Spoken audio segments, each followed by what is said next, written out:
By 2027, a robotic nozzle in orbit could fire metal powder at 900 meters per second and bond a cracked pressure vessel back together. No heat, no melting, no gravity needed. That window is closer than most people realize. That's not science fiction. NASA and the US Space Force have named on-orbit repair a Tier 1 capability gap. Analysts project the first contracted on-orbit repair demonstration in that 2027-2028 window. Though the demonstration has not yet flown, the physics is counterintuitive. Cold spray doesn't melt anything.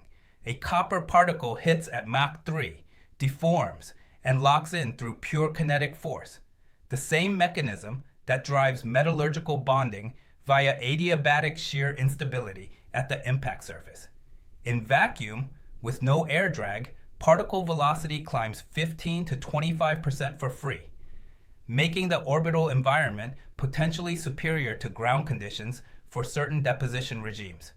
Terrestrial cold spray is already mature, rated TRL 9 for aerospace maintenance and repair.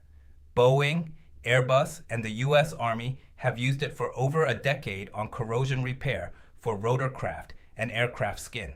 In-space cold spray is now assessed at TRL 4 to 5, validated in parabolic flight and vacuum chambers, but not yet flown. In 2012, Envisat, a $2.9 billion European satellite, became uncontrollable debris because a simple mechanical failure couldn't be reached. It remains in orbit today, a 8,000 kilogram argument for on-orbit repair capability. The satellite insurance and replacement market runs roughly $650 million annually, a number that represents the financial ceiling cold spray servicing could eventually compete against if the technology scales and earns flight heritage. True global investment, including classified DARPA and SpaceWorks programs and corporate R&D at Northrop Grumman, Lockheed Martin, and Airbus, is analyst assessed at $340 to $420 million annually. That figure is an informed estimate, not a confirmed public total.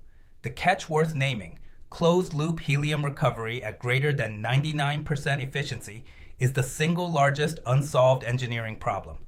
Terrestrial systems consume 50 to 200 kilograms of helium per hour, a rate that is simply not viable in orbit without near-total gas recycling.